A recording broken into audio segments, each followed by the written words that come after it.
écoute-moi. C'est un beau score. Donc, bonjour à tous. Donc aujourd'hui, pour ce dernier séminaire avant les vacances scolaires de la zone C, on reçoit Jean-Pierre Chevalier, qui est un membre éminent du PIM, et qui va nous parler de matières premières, de ressources naturelles et de rareté pour le futur. Voilà, donc Jean-Pierre, quand tu veux. Très bien, merci Justin. Bonjour à tous. Donc, recevoir, c'est dire grand-chose, parce qu'évidemment, comme vous, je suis assis chez moi. Mais bon, alors cette présentation, je vais raconter un peu l'historique de tout ça, parce que la démarche d'un physicien, voire métallurgiste, qui baigne dans les matières premières et le développement durable, ça a besoin d'un peu d'explication. Alors, tout a commencé il y a environ plus de 10 ans, où le directeur adjoint de l'ANR m'avait demandé de faire un séminaire sur les matières premières. C'est à l'époque où il y avait la première grande inquiétude, il n'y a pas assez de matières premières, on n'arrivera pas, etc. Donc j'étais parti avec l'idée qu'en effet, il n'y avait pas assez. Et après avoir fait une bibliopapier assez large, j'étais arrivé à la conclusion que ce n'était pas tout à fait vrai. Donc l'exposé d'aujourd'hui, qui est une mise à jour grâce à un document de l'Union européenne qui date de fin 2020, c'est une présentation que j'ai faite à l'Académie en décembre au pôle énergie. Alors peut-être un petit mot là-dessus. Sur cette présentation, elle a commencé à l'ANR, elle a été traduite ensuite dans des cours à l'école centrale, ça a fait une partie, un chapitre d'un MOOC à l'école centrale sur le développement durable. J'ai fait un paquet de présentations au CNAM, soit pour les ingénieurs, soit pour les masters, enfin bref, peu importe.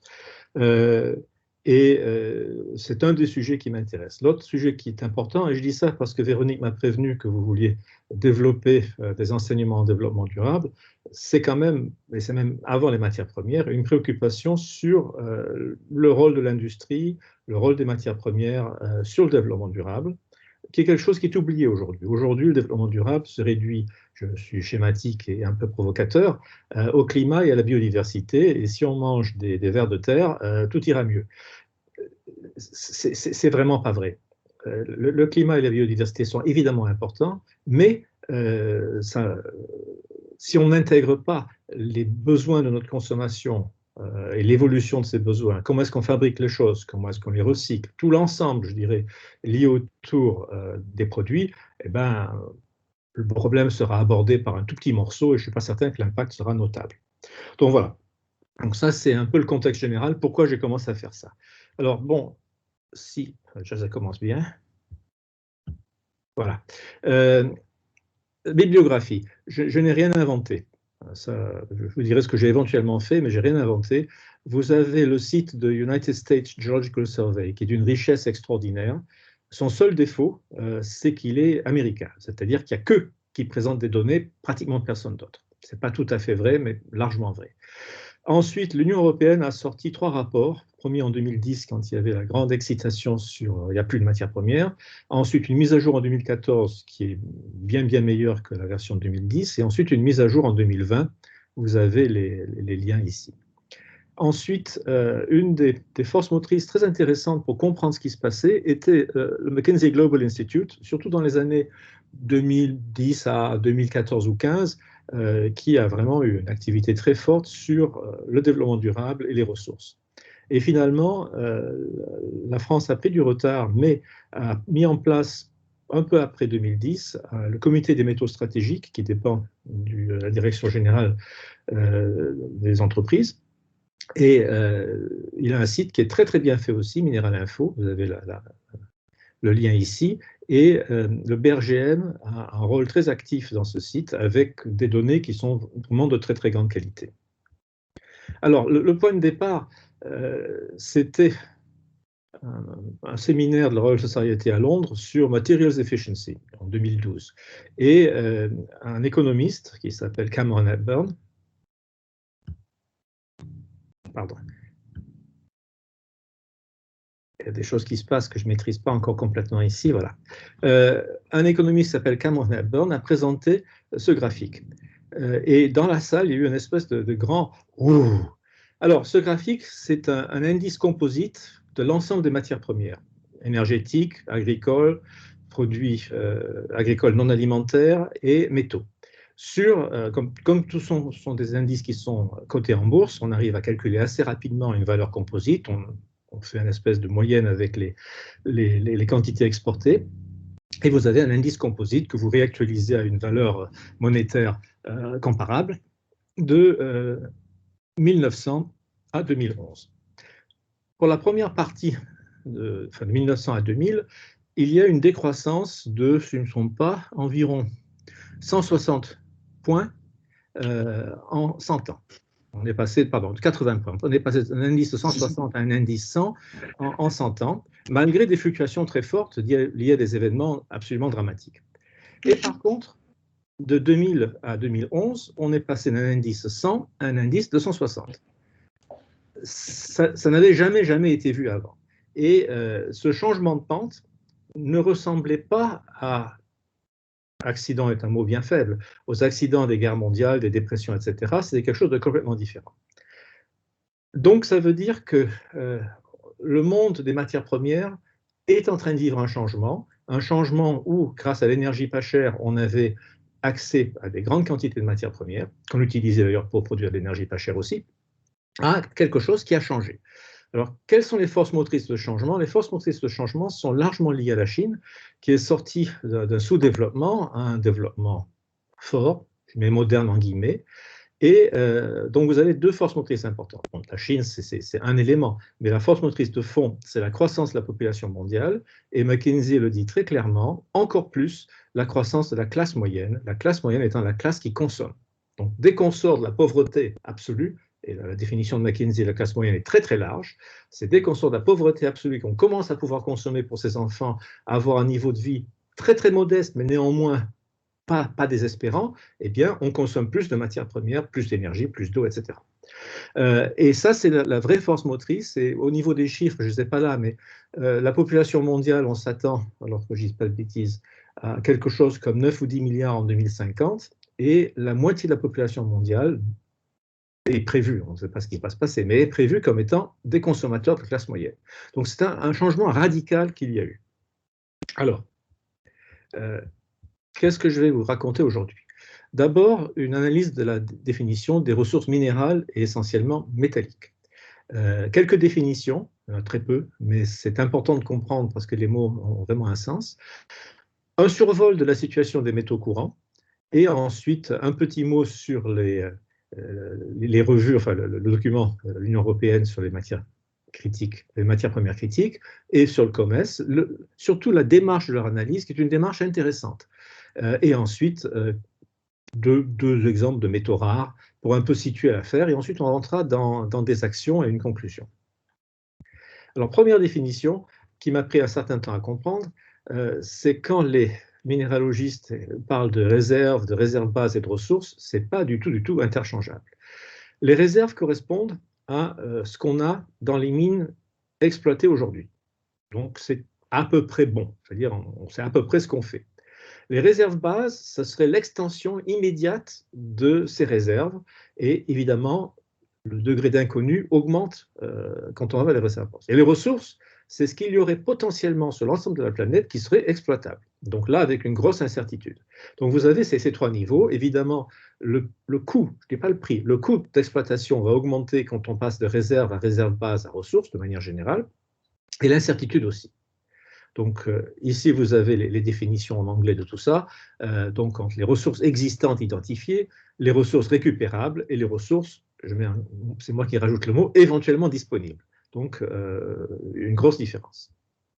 Alors, juste un transparent, c'est une parenthèse, mais qui est très importante, et j'en parlerai pas par la suite, c'est qu'on a tendance à oublier les constantes de temps qui sont très différentes. Dans notre métier, la recherche, liée à l'industrie plus ou moins, les constantes de temps sont longues.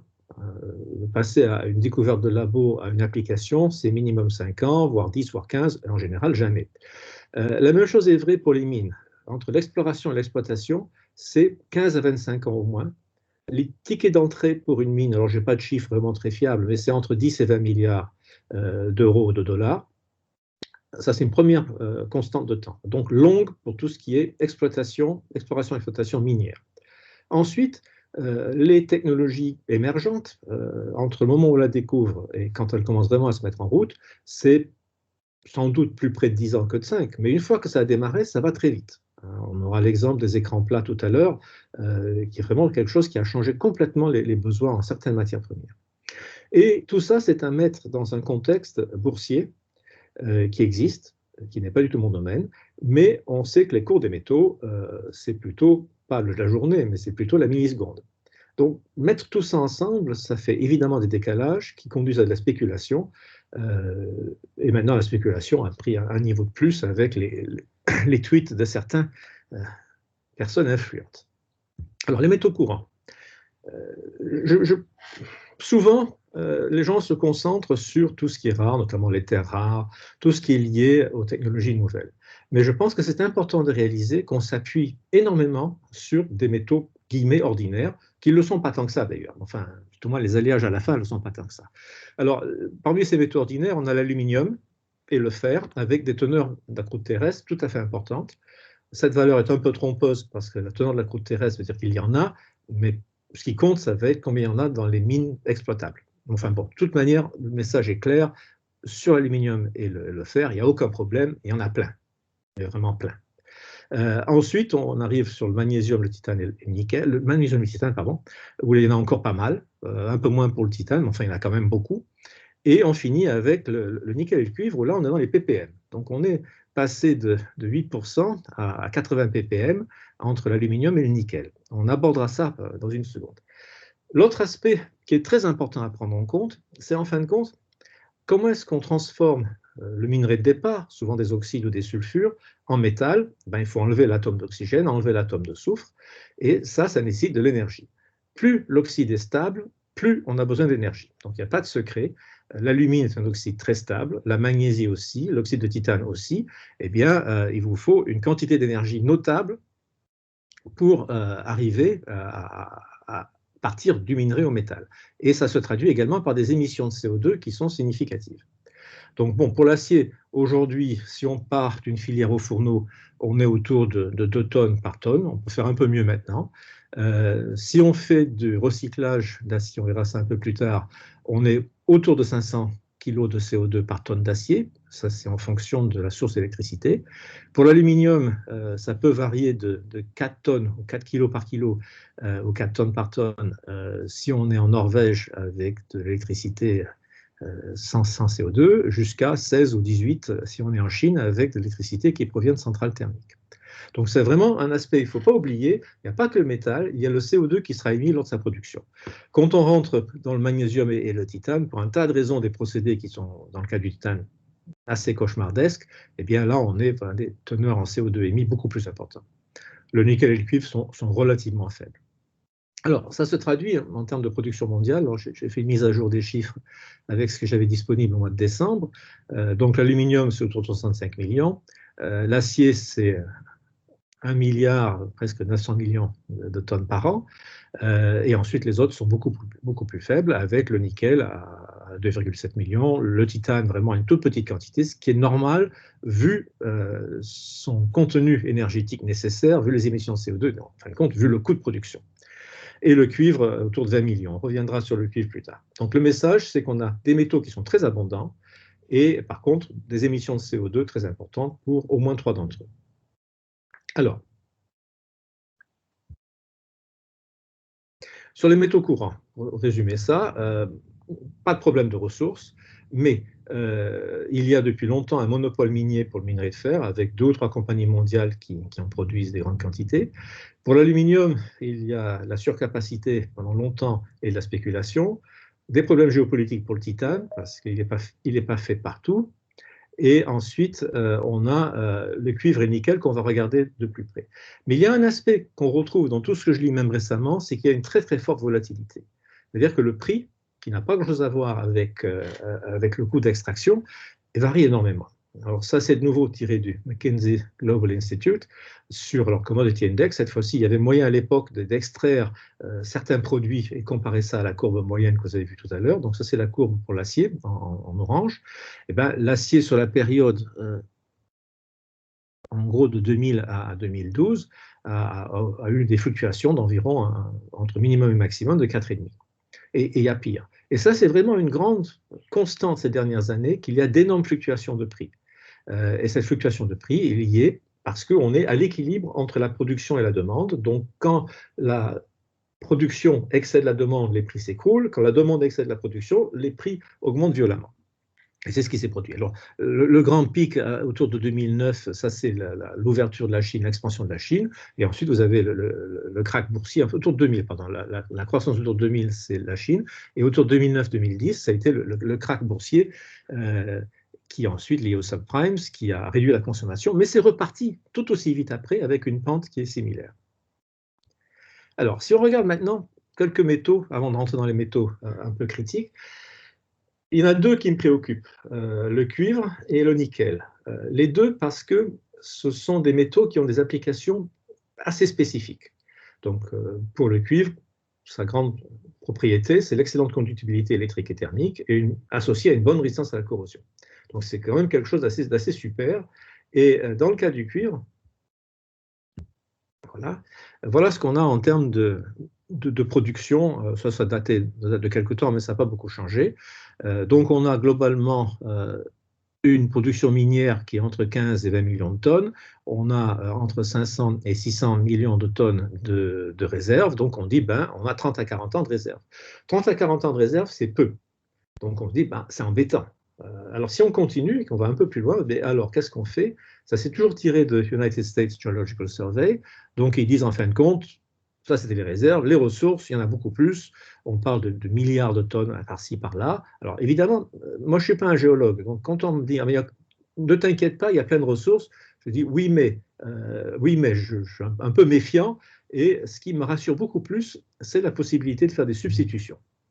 Si on n'a pas de substitution, on se dit, zut, il faut qu'on s'appuie uniquement sur les données géologiques avec les incertitudes.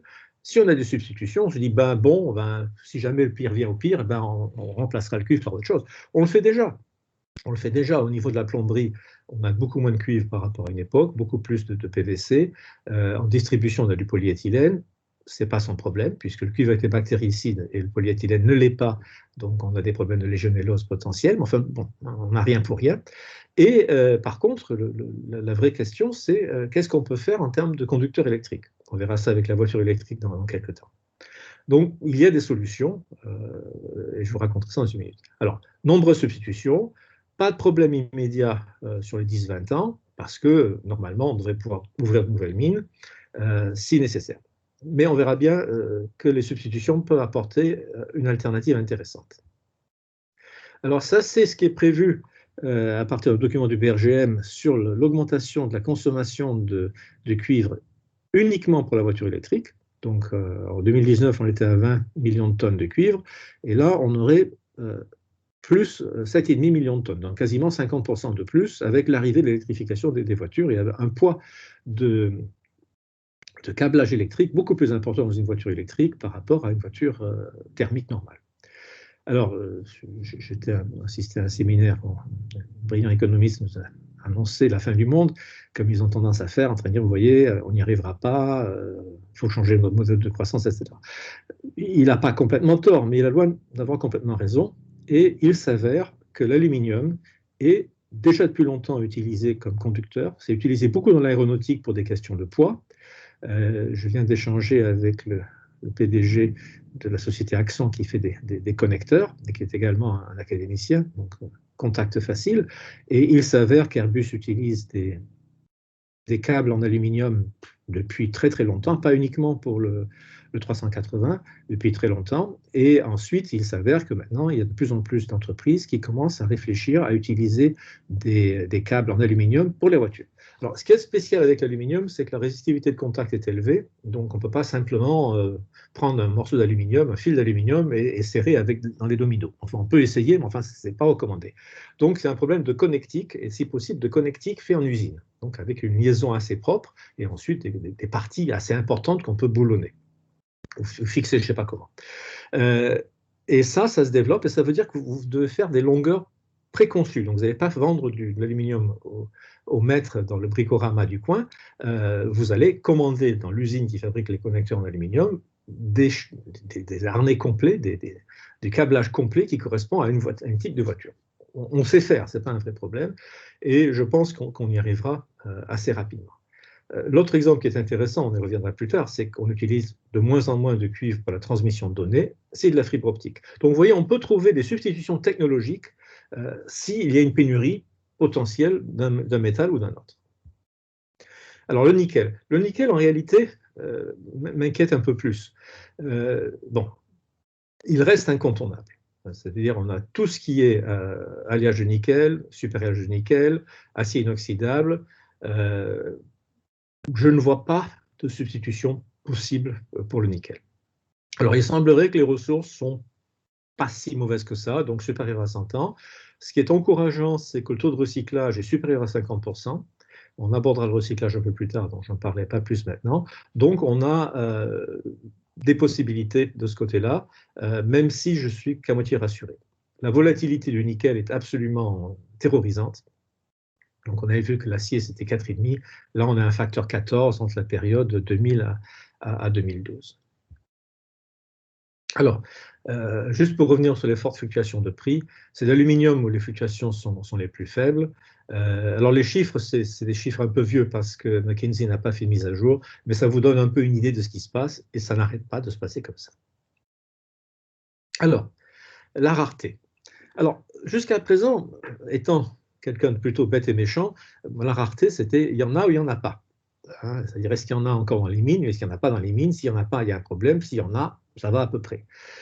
La rareté vue par l'UE est beaucoup plus fine et c'est surtout une analyse de criticité, voilà, excusez-moi, de criticité, avec une méthodologie assez développée entre deux aspects, l'importance économique d'un métal, hein, donc ça c'est le côté gauche du diagramme, et ensuite les risques d'approvisionnement, qui est le côté droit. Donc est-ce que ça vient d'un seul pays? Est-ce que ce pays est stable politiquement? Est-ce que c'est un pays ami, pas un pays ami? Enfin, vous avez tous ces aspects-là qui sont pris en compte, et vous imaginez avec, pas une subjectivité, mais une certaine approximation chaque fois. Alors, quand on fait ça, on arrive à ce type de schéma bidimensionnel où on a, selon l'axe du bas, l'importance économique et le risque d'approvisionnement ici. Si le risque d'approvisionnement est fort et que l'importance économique est forte, on se trouve dans la partie critique, à l'inverse, si l'importance économique est très faible, même s'il y a un gros problème d'approvisionnement, ce n'est pas forcément gênant. Donc, l'Union européenne a remouliné ça en 2020. Ça vous donne un tableau. Alors, moi je vois le PowerPoint sur un petit schéma qui fait 5 cm par 6, donc c'est absolument illisible, mais on reviendra sur ces choses-là. Et un tableau un peu plus tard. On trouve de manière systématique que les terres rares lourdes sont toujours perçues comme étant critiques. Il y a certains métaux qui sont plus mystérieux, on ne sait pas pourquoi le magnésium est critique. Bon. Si on compare ce qui a été fait par le BRGM, qui est peut-être celui-ci, alors simplement pour tromper l'adversaire, cette fois-ci, on a le risque d'approvisionnement en horizontal et la criticité industrielle, économique, verticale. Enfin, ce n'est pas très gênant. On retrouve presque la même chose, sauf que le magnésium a disparu. On a maintenant les terres rares, j'arrive à peu près à voir ici, ce qui ne sont pas identifiés en terres rares lourdes ou légères, donc le dysprosium, tout ce qui est en violet, c'est les terres rares. On a quelques métaux un peu, zirconium, je ne sais pas trop pourquoi c'est là. Le tungstène, oui, ça se comprend. Le cobalt, ça c'est la montée des cobalts dans les batteries lithium. Donc on voit un certain nombre de choses qui ne sont pas une surprise et ça permet d'identifier les métaux critiques. Intéressant de voir, sauf erreur de ma part, que le lithium, même si on imagine une très forte progression de la demande de lithium, ne fait pas partie des métaux critiques. Les terres rares le sont presque toujours. L'indium n'est pas là, mais on verra ça dans une minute pourquoi. Et on a par contre des choses un peu surprenantes, comme le lithium est peut-être là, comme le niobium, l'antimoine, SB. L'antimoine est vraiment une application de niche. C'est largement utilisé comme un retardateur de flamme. Et donc, une fois qu'on l'a utilisé, c'est dispersé, on n'aurait plus tellement le recycler. Donc, l'antimoine est toujours dans les métaux critiques. Alors, si on regarde maintenant sur la forme d'un tableau, c'est quand même plus lisible, on retrouve la plupart des métaux que j'ai évoqués ici. Il y a des métaux qui arrivent, des métaux qui partent. Hein. Donc en rouge, l'Union européenne considère que le lithium devient maintenant plus critique qu'avant. Le strontium ne l'est plus. l'hélium a disparu, donc c'est quand même des fluctuations. Ce n'est pas un absolu, mais ça vous donne vraiment une idée du petit groupe de métal où il y a potentiellement des problèmes d'approvisionnement. Pas d'existence sur Terre, mais d'approvisionnement. Et cette notion d'approvisionnement est intéressante. Alors, si on regarde maintenant d'où viennent les métaux critiques identifiés par l'Union européenne comme étant critiques, d'où ils viennent pour approvisionner l'Europe, eh bien, on s'aperçoit qu'il n'y en a pas beaucoup qui viennent d'Europe, pour un tas de raisons évidentes. D'une part, la superficie est plus faible, et ensuite, comme on a commencé notre évolution industrielle une bonne centaine d'années avant les autres, tout ce qui était disponible a déjà été consommé. Donc, on tape maintenant sur les réserves ailleurs. Et vous voyez que la Chine est le grand coupable. Je mets ça en guillemets parce que vous verrez que la Chine n'est pas du tout coupable. C'est le système global qui fait que les Chinois se trouvent en position privilégiée. Et ensuite, vous avez l'Afrique du Sud pour certains métaux un peu particuliers comme l'or et le platine, et ainsi de suite. Donc ça vous donne déjà une idée d'une forte dépendance mondiale, parce qu'on parle de l'Europe, mais si on se situait par exemple, qu'est-ce que je vais imaginer qu'un pays comme par exemple le Canada, on aurait le même problème que l'Europe. Et l'Australie a peut-être moins de problèmes, mais il aura, mis à part le charbon, pour le reste, c'est pas forcément super non plus. Alors voilà ce qu'on imagine sur l'évolution de la demande, avec le niobium qui est relativement important, le gallium, donc tout ça c'est l'éclairage LED qui va tirer le gallium, les terres rares lourdes, qu'on abordera dans une minute, et vous avez les demandes qui sont toutes là supérieures quand même à autour de 2-3% jusqu'à 8% d'augmentation annuelle. 8% d'augmentation annuelle, c'est absolument gigantesque. On continue sur ce qui était prévu sur les marchés. Donc ça, c'était en 2020, pour 2020. Donc un risque de déficit pour l'antimoine, le charbon pour le coke, le gallium, l'indium, les métaux du groupe platine et les terres rares lourdes. Et par contre, un surplus pour des borates, le magnésium métal, le graphite, le niobium, les terres rares légères et les phosphates. Phosphate, c'est pour application essentiellement agricole, engrais. Le BRGM a fait à peu près la même chose, et vous retrouvez quand même des choses qui sont un petit peu perturbantes. Par exemple, l'augmentation de la demande du cuivre est d'autour de 3%. On a une très forte augmentation, alors je ne sais pas si vous passez le cobalt, je ne le vois plus, il est quelque part là-dedans, voilà, il est ici. Donc là, on a une très forte augmentation du cobalt, 8% annuel de demande de cobalt. On voit bien qu'il y aura des tensions sur le cobalt, ça c'est à peu près clair. Alors, si on continue maintenant sur quelques exemples, les exemples qu'il faut aborder, je vais en aborder deux. Il y a l'indium, qui est un cas d'école. Un cas d'école, il n'y a pas a priori de problème, mais c'est un cas d'école intéressant pour comprendre ce qui s'est passé, et ensuite les terres rares. Et on passera pas mal de temps ensuite sur qu'est-ce qu'on peut faire. Alors l'indium. Alors d'abord, l'indium, il y en a apparemment pas mal, mais en faible concentration. Il n'y a pas de mine d'indium, on le récupère en général à partir d'extraction de plomb et de zinc. Donc c'est déjà un premier problème, ce n'est pas une extraction directe, c'est un sous-produit d'un autre produit. Si on décide de ne plus utiliser du tout le plomb, pas de mal à veille, mais si on décide de ne plus utiliser du tout le plomb, parce que c'est pas bon, etc., eh ben, la production d'indium va devenir pas impossible, mais beaucoup, beaucoup plus cher, parce que le plomb, au lieu d'être un coproduit, devient un déchet, qu'il faudra quand même payer. Bon, alors, en 2007, donc c'était le début de l'arrivée des écrans plats, on avait des réserves qui étaient estimées à 6 000 tonnes, qui étaient assez faibles, et les augmentations de prix ont été absolument dramatiques au tout début de l'introduction des écrans plats. Alors, on verra dans une seconde pourquoi l'indium a un lien avec les écrans plats. Pour ceux qui ne savent pas, c'est assez simple. Alors, les applications de l'indium. Je pense que si on s'attarde uniquement sur il y en a ou il n'y en a pas en termes d'existence minière, on n'a qu'une partie de l'image. Il faut vraiment regarder à quoi ça peut servir. Est-ce que c'est vraiment essentiel? Est-ce que si c'est essentiel, on peut soit faire avec ou trouver autre chose? Et c'est là où on a souvent manqué d'imagination. Le trouver autre chose, c'était j'ai plus de cuivre, ça m'embête, je vais mettre un morceau d'aluminium à la place. Ce n'est pas un raisonnement génial, c'est beaucoup plus compliqué que ça, mais c'est une substitution simple. Un autre exemple, c'est de dire, bon, les acides inoxydables fer nickel chrome sont très très très bien, mais le nickel est très cher, l'inox est très cher, donc je ne vais pas en faire chrome. L'inox, c'est un du pauvre, et je ne vais mettre pas trop de chrome dedans, ça tiendra ce que ça tiendra, mais ça suffira. Donc on a déplacé le compromis technologique vers quelque chose qui a des performances moins bonnes, mais qui peuvent suffire. Alors, c'est pour ça que c'est intéressant vraiment de regarder les applications. Alors, l'indium, première chose qu'on voit, c'est qu'il y a un gros paquet bleu qui correspond aux écrans plats. Donc ça date de 2011, donc c'est quand même très ancien. Je pense qu'aujourd'hui, ce serait beaucoup plus grand. Et là, c'était une énorme demande de l'indium pour les écrans plats.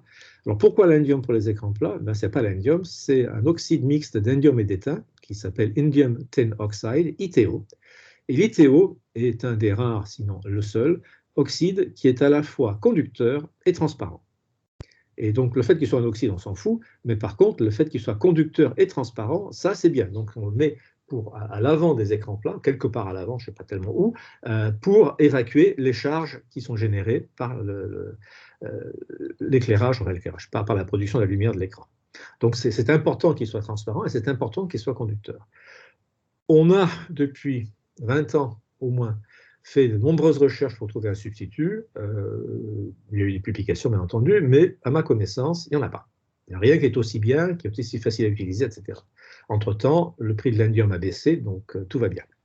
Donc ça, c'est vraiment un exemple où on n'avait pas d'application d'écran plat. Les applications d'écran plat arrivent, très grosse demande, énorme succès, grosse demande sur l'indium, et il a fallu une période de rattrapage pour que le système s'adapte. Et il a pu s'adapter parce que finalement, il n'y avait pas vraiment de problème d'existence d'indium sur Terre.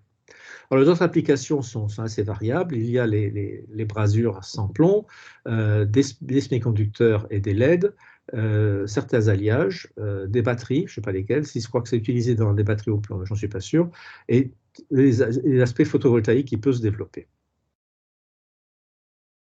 Alors là, voilà l'évolution des besoins. On pense que c'est l'ITO qui restera vraiment la demande majoritaire, et j'ai du mal à imaginer pourquoi ça changerait. Peut-être les films photovoltaïques cuivre-indium sélénium. Bon, sélénium n'est pas un élément particulièrement sympa. Et ensuite, des applications sur les diodes électroluminescentes dans le bleu. Bon. Et ensuite, les brasures sans plomb. Alors, aujourd'hui, qu'est-ce qu'on peut dire? C'est que pour l'application majoritaire de l'ITO, il n'y a pas de substitution. Mais par contre, a priori, comme on n'en s'en sert pas beaucoup chaque fois, les ressources sont probablement suffisantes. Le recyclage des écrans plats, ce n'est pas du gâteau. Donc là, je ne suis pas certain qu'on arrivera à récupérer beaucoup d'indium.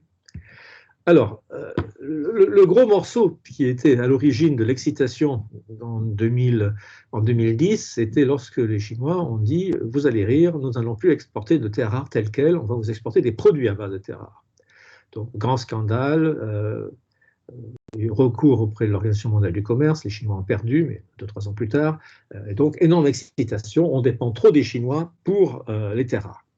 Alors pourquoi est-ce que les terres rares étaient intéressantes? On va voir ça dans une minute, mais c'était directement lié à une volonté politique, tout à fait justifiée, de verdir l'économie et d'aller vers soit des sources d'énergie sans CO2, soit d'utilisation avec beaucoup moins d'émissions, beaucoup plus efficaces et moins d'émissions de CO2. Alors, les terres rares, d'abord, qu'est-ce que c'est? Le scandium n'est pas strictement une terre rare, mais on le met dedans. Ensuite, on a la série des lanthanides, donc ça, c'est les terres rares légères, avec un tas d'éléments, le lanthane, le cérium, d'autres qui sont moins connus, le néodyme, le prométhium et le samarium, et ensuite les terres rares lourdes, avec notamment le dysprosium, et d'autres qui sont assez rares, comme le thulium et le lutécium. Alors, un des problèmes qu'il y a, on verra ça quand on parle d'extraction, voilà les applications, donc ça date également d'un certain temps, 2012, donc la grosse application était les aimants permanents, donc ça c'est les aimants fer-niodime-bore, on reviendra là-dessus. Les batteries, c'était les batteries lanthane, nickel-hydrure. Cette partie-là a probablement diminué avec l'arrivée des batteries au lithium. Des métallurgiques, des catalyseurs, différents catalyseurs, le verre et le polissage du verre, ça c'est les oxydes de cérium, des photophores, donc ça c'était une des craintes avec les premières ampoules fluocompactes où la décharge à l'intérieur du tube produit une lumière essentiellement ultraviolette et vous avez ensuite un convertisseur par des oxydes de terre rare qui vont transformer cette lumière ultraviolette en lumière visible. Donc vous voyez dans une idée qu'on allait avoir des ampoules plus efficaces, des aimants, des voitures électriques, des générateurs électriques avec des aimants permanents, si ce truc-là était plus possible, eh ben, il y avait tout un pan d'un schéma d'évolution qui n'était plus possible non plus. Alors, un des problèmes quand on parle de terres rares, c'est qu'on met tout dans le même paquet. Donc, typiquement, pour le polissage du verre, c'est de l'oxyde de cérium. Il n'y a pas de problème sur l'oxyde de cérium et on fait essentiellement que du polissage de verre et peut-être des photophores avec l'oxyde de cérium. Ici, c'est du néodyme. Donc, on voit qu'on mélange un peu des choux et des carottes dans ce type de schéma. On va les démélanger. Alors, les applications nouvelles en croissance, il y avait les piles à combustible, les supraconducteurs à haute température qui commencent à être utilisés, les lasers avec du lithium, et ensuite on va se concentrer sur le néodyme. Donc néodyme, les meilleurs aimants permanents disponibles aujourd'hui, depuis longtemps maintenant, sont des aimants permanents fer-néodyme-bore, mais également les samarium-cobalt, mais vu la situation du cobalt, on va oublier le samarium-cobalt et se concentrer sur le fer-néodyme-bore.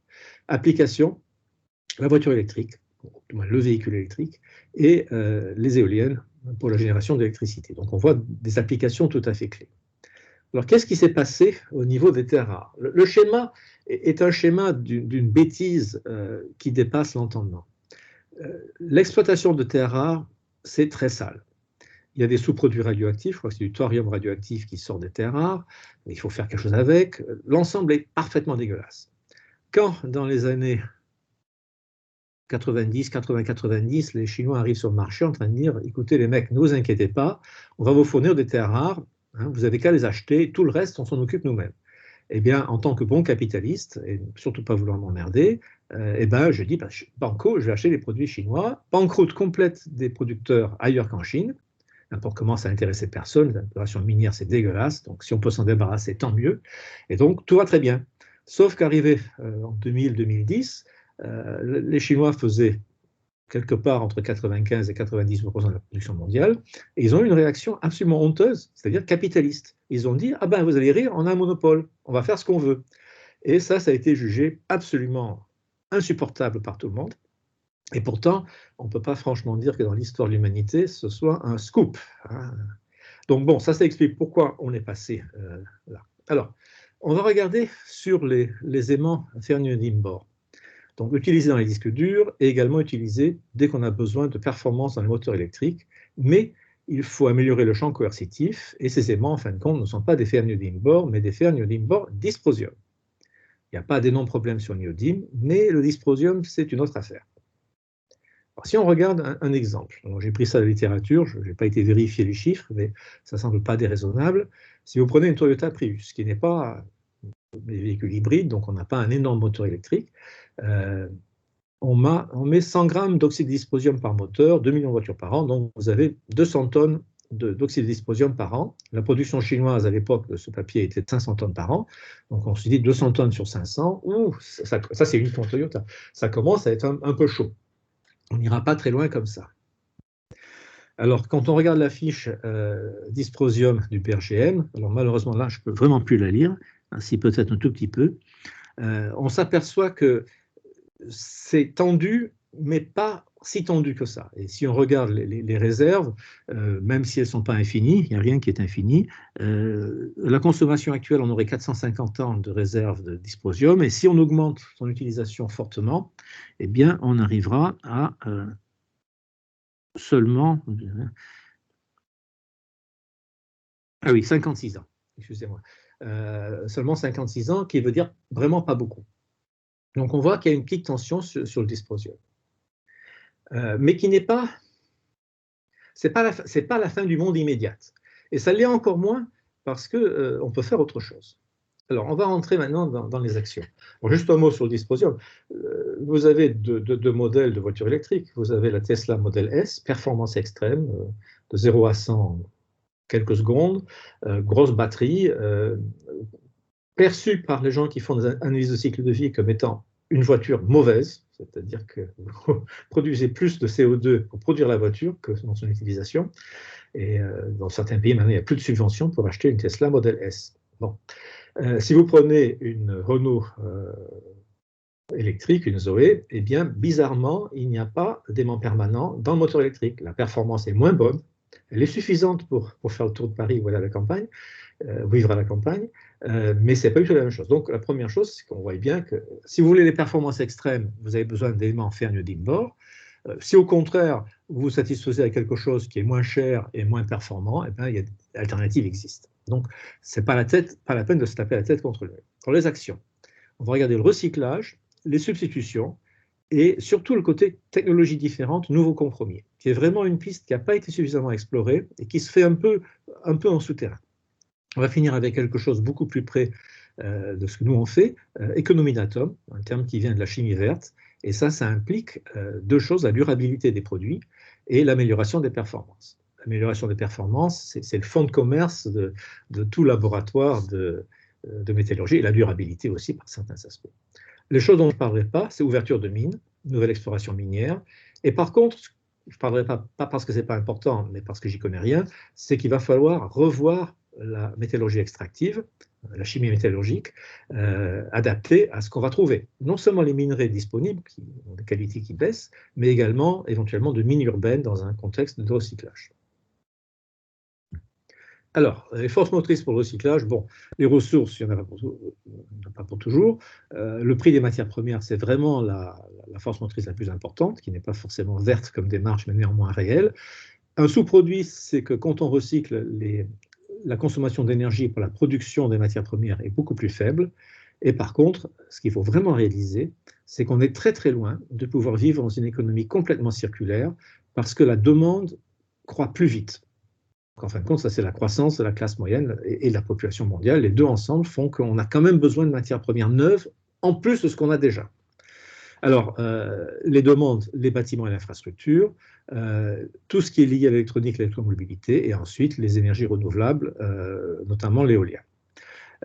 Et le problème, c'est qu'on a aussi d'autres aspects qu'il faut prendre en compte, les aspects éventuellement de rareté de ressources ou prix des ressources, le fait que les minerais ont une teneur en métal qui nous intéresse de plus en plus faible, et les mines ont un impact environnemental qu'on verra complètement à la fin, qui sont vraiment importants, donc pas du tout négligeables. Alors, ça c'est un tableau que j'ai trouvé, je pense, à partir du site du COMES, donc Mineral Info, et en bleu, vous savez, les métaux qui sont recyclés à un taux de supérieur à 50%. L'image est beaucoup mieux que ce que je pensais, c'est-à-dire que tout ce qui est relativement courant est convenablement recyclé. On peut faire mieux, hein, mais on ne part pas de zéro. Et ensuite, il y a des choses qui ne sont pas du tout recyclées, mais pour des raisons relativement évidentes, soit parce que les quantités sont trop faibles. On prend le cas du gallium, d'aller recycler le gallium qu'il y a dans une diode électroluminescente ou dans un filament d'une ampoule LED, faut voir. Hein. Pas certain que l'énergie dépensée pour le recyclage mérite ce qu'on va gagner en gallium. Donc vous voyez, la situation est loin d'être mauvaise au niveau recyclage. Il y a quand même des problèmes qu'il faut bien prendre en compte, avec des positions qui sont contradictoires. D'une part, on passe, en tant que métallurgiste, beaucoup de temps à essayer de trouver des nouveaux alliages, mais une fois qu'on l'a fait, l'alliage se recycle pas du tout de la même manière qu'un métal pur. Le métal pur, on peut le recycler indéfiniment, l'alliage, ça dépend, c'est plus compliqué. Pour l'acier, c'est relativement facile puisqu'on met tout ça dans un convertisseur, on souffle de l'oxygène et tout ce qui est plus oxydable que le fer, on récupère sous forme d'oxyde. Donc c'est vrai pour pratiquement tout sauf le cuivre. Et par contre, pour l'aluminium, c'est absolument pas possible. Ensuite, on a de plus en plus de produits mixtes, des produits multicomposants. Votre téléphone portable, avant de recycler tout ce qu'il y a dans un téléphone portable, je crois qu'il y a plus de 60 éléments dans un téléphone portable, en toute petite quantité en général, c'est vraiment très très difficile et on récupère aujourd'hui pas grand-chose. Donc les problèmes avec les produits multicomposants, c'est l'identification, la dispersion et ensuite la séparation. Donc c'est pas... On est vraiment dans un système un peu... où il y a un fort conflit entre l'amélioration des performances qui nous pousse à avoir des systèmes multicomposants, des alliages de plus en plus sophistiqués, et ensuite la fin de vie du produit qui milite au contraire pour des situations plus simples. Alors, les gains énergétiques, ça c'est vraiment très important à comprendre. Donc l'acier, c'est autour de 2 tonnes de CO2 par tonne d'acier. Si on fait, ça c'est quand on fait au fourneau, si on travaille à partir de ferraille, eh bien on est à moins de 500 kg. Selon le mix électrique, si on est en Norvège, on est sans doute autour de 0 kg de CO2 ou pas loin de 0 kg de CO2. En France aussi, d'ailleurs, avec le nucléaire. Il y a des complications. Pour les boîtes boissons en aluminium, le corps de la boîte peut se recycler indéfiniment. Le couvercle, c'est une autre nuance. Donc, je ne sais pas s'ils les coupent avant de les recycler. Et quand on a un mélange d'alliage d'aluminium en recyclage secondaire, donc quand on vide la poubelle, et bien là, ça devient beaucoup, beaucoup plus compliqué. apparemment, on refait du raffinage, mais c'est beaucoup moins simple. Substitution. Bon, ça c'est évident. Si les ressources sont soit très chères, soit pas très disponibles, on va chercher qu'est-ce qu'on peut mettre à la place. Il n'y a pas, ça n'est pas une surprise, il n'y a pas de solution miracle. C'est très spécifique, c'est élément par élément, application par application. Donc les sujets sur lesquels j'en travaille aujourd'hui, c'est des aimants nouveaux, des aimants permanents nouveaux, des catalyseurs, c'est toujours un sujet très important, et des ailages de substitution. Un des exemples, l'exemple n'est pas forcément amusant, mais l'Allemagne nazie avait des problèmes d'approvisionnement en presque tout, et notamment en nickel, et donc ils avaient développé des aciers un peu inoxydables à base de fer, aluminium, manganèse. Donc vous pouvez avoir des aciers qui sont moins bons qu'eux, mais néanmoins peuvent suffire pour certaines applications. Et là, l'exemple du séminaire de la semaine dernière, où on pouvait mettre une couche de chrome sur un acier ordinaire IF, pour faire une porte de lave-vaisselle ou je ne sais plus quoi, est un bel exemple où on peut trouver une solution qui sera, par exemple, beaucoup moins consommatrice à la fois de chrome et évidemment de nickel, même qu'on n'aurait pas mis là-dedans. L'aspect conception différente, ça emmerde énormément les gens parce que ça demande beaucoup de travail. Mais néanmoins, on peut imaginer des conceptions différentes, il en existe d'ailleurs pour les moteurs et générateurs, et l'exemple vraiment classique, il n'était pas venu d'une pénurie de cuivre, mais sur une amélioration de performance, c'est la fibre optique à la place du cuivre pour les transmissions de données. Alors, économie d'atome, durabilité. Le réflexe est très auvergnat. Je trahis mes origines lointaines.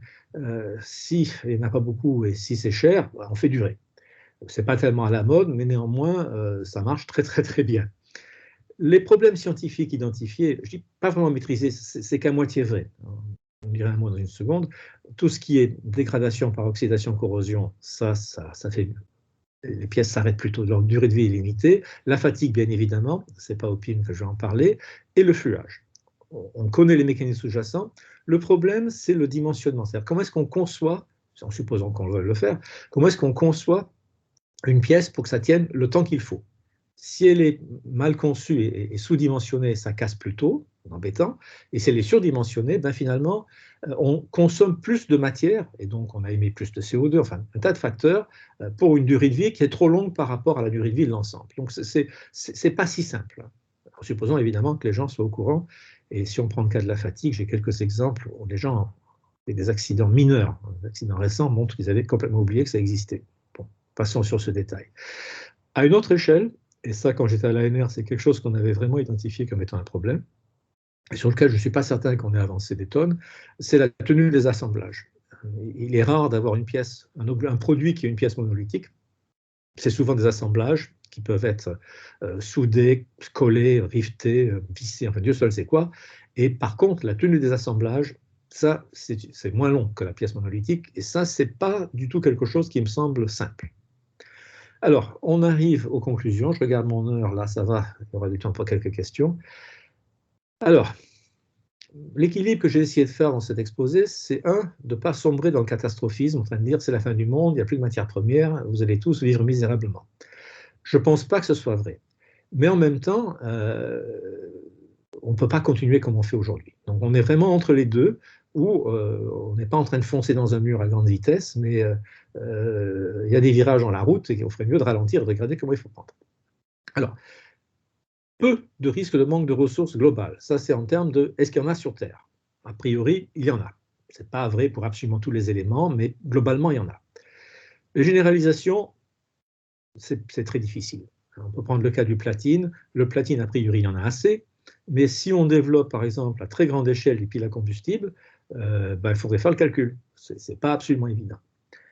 Grand message, l'existence de ressources globales, qui pour moi est l'élément physique qui compte, n'a pas grand-chose à voir avec le prix. Ça a des relations avec le prix, mais le prix varie beaucoup plus vite que les ressources globales.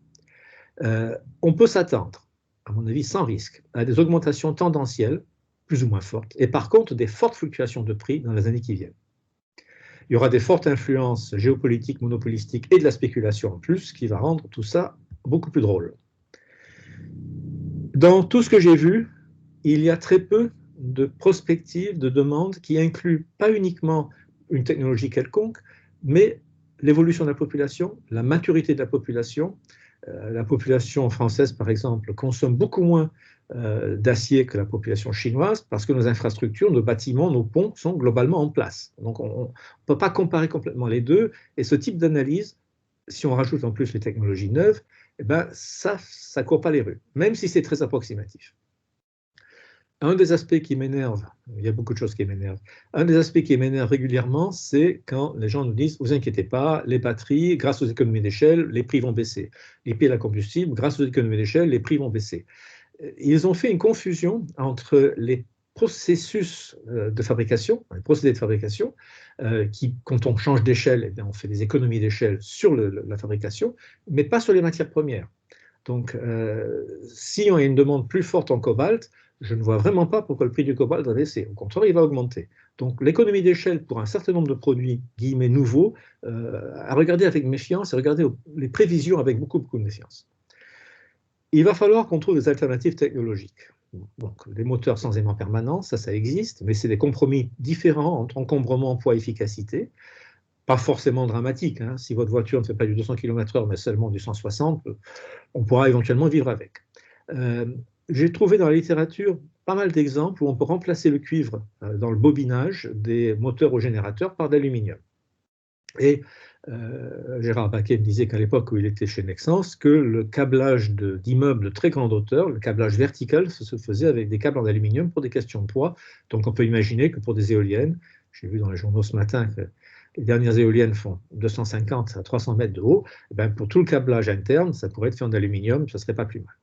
Et ensuite des générateurs sans aimant permanent ou avec des aimants sans dysprosium. Donc tout ça, on voit bien que c'est un domaine où on ne trouve pas beaucoup d'informations. C'est de la technologie pure, c'est très lié aux fabricants, donc on ne sait pas trop ce qui se passe. Enfin, moi, je ne sais pas trop ce qui se passe, et ce n'est pas dans les revues scientifiques ordinaires qu'on les trouve. Alors, comme j'ai dit au début de conclusion, ce n'est pas pour dire que c'est la fin du monde, mais en même temps, on ne peut pas continuer comme avant. C'est que le scénario où on continue comme avant, ce n'est pas raisonnable. C'est absolument pas raisonnable, on aura des problèmes tôt ou tard. Donc, il faut réfléchir à ce que j'ai un peu dit tout à l'heure. Le recyclage, c'est absolument essentiel, mais on pense que quand on aura arrivé à une espèce d'état stationnaire de consommation de produits, on pourra faire du recyclage en économie circulaire, mais à l'instant, dans une phase de croissance, ce n'est pas possible.